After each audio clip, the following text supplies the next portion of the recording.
Ladies and gentlemen, it seems that Apple is killing off 3D Touch for not just one new iPhone, not two iPhones, but all three new iPhones for this year, and somebody totally called it. It was me. I called it. Get daily tech news in a way that doesn't suck. Hit that subscribe button and turn on notifications so you don't miss the next episode. Yo, what's going on, guys? Welcome back to Front Page Tech, of course, show that gives you all latest tech news from one geek, that is me, to another, that is you. It's Monday, happy that day, and it is hot as a dick butt in here. Now, I don't know what a dick butt is, but I would imagine a dick butt is this hot. News. All right, so story numero uno, we have a new announcement date-ish for the Google Pixel 3, Google Pixel 3 XL. You know, not that we need an event at this point, but new date. Here you go. You might remember that we talked about some sort of leak that happened on FameBit a few weeks ago. That was a listing on the FameBit website, supposedly from Google asking for people to try out and promote the Google Pixel 3 when it's ready, and they said it would be announced on October 4th. And October 4th made sense because, well, they've announced every Pixel phone on October 4th. But now, according to Bloomberg, who is fairly accurate most of the time, Google is going to unveil the Pixel 3 and Pixel 3 XL in New York on October 9th. In other words, I'm sure the event was scheduled for October 4th, but that date leaked and Google was like, fuck it. You guys think you know everything? October 9th, you won't even see it coming. But we saw it coming. So October 9th, my only question is, fucking why, man? Why? We know everything there is to know about the Pixel 3 XL.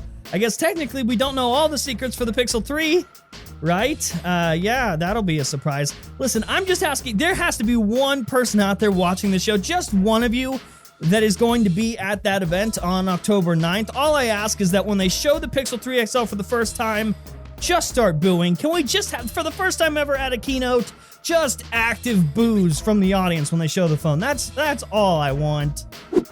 Hey, YouTube is doing a new thing. They fixed all notification and subfeed issues. As always, I'm kidding. That's a fucking lie. They did something that is, well, not that.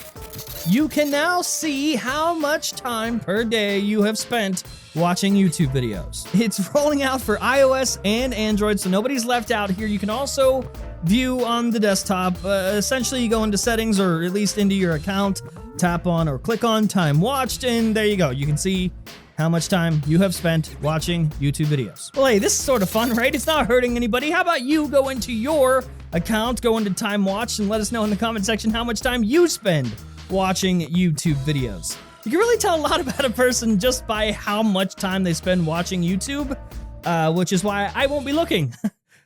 Seriously, I don't want to fucking know. Okay, we're getting super close to the next Apple event, and you can tell because things are heating up. It's Apple time. Let's run you through a few updates.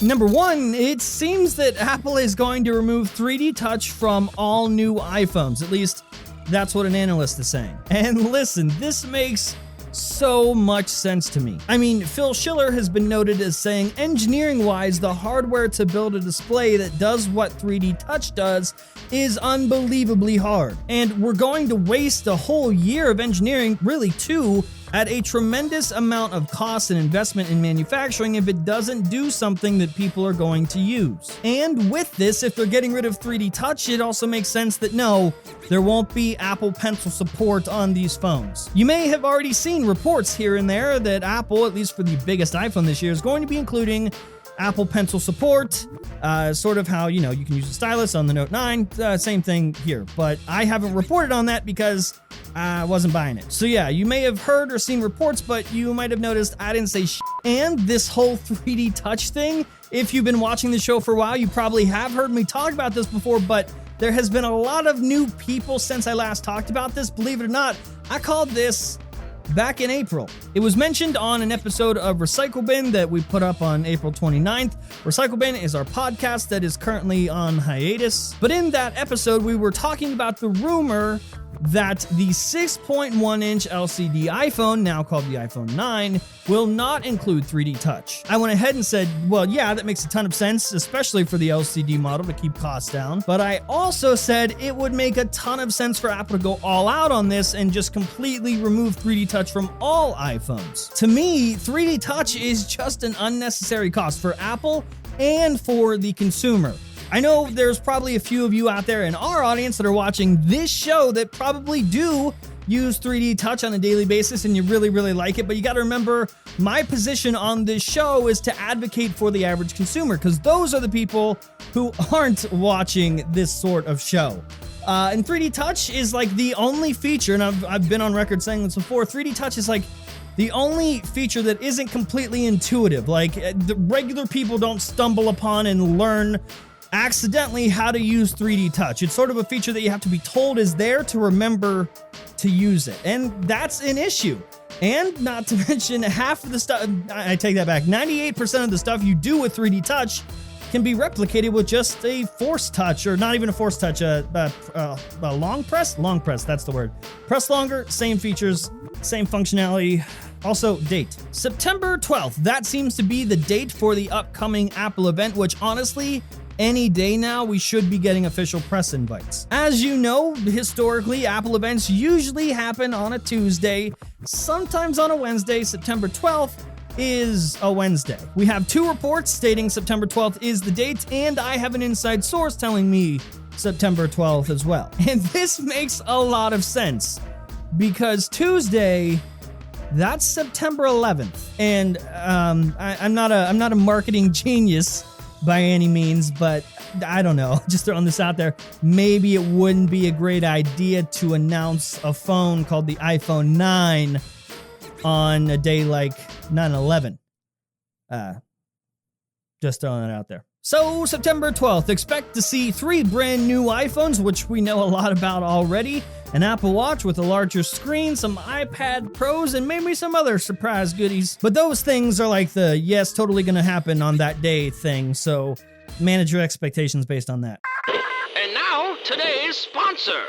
Have you ever worried about little Timmy while you were out and about? Or maybe you left your work phone at home and missed some really important messages? Well, Phone Monitor has the solution for you. Phone Monitor is a sophisticated smartphone monitoring system that allows you to monitor and manage everything on a device, from GPS to incoming text messages. All you need is a browser to have instant access to all the information you need to make sure your children are safe or your employees are on task. Even monitor your own devices to keep an eye on incoming alerts. There's literally no reason to skip this one. I'll put a link down in the description below so you can learn more. And of course, a huge thanks to Phone Monitor for supporting this community. And that is the show. Hopefully you liked, you learned something. If you did, go ahead and hit that like button. If you hate my stupid face, that dislike button is for you. And of course, if you're new here, subscribe, all that stuff, and I will see you on tomorrow. I will see you tomorrow.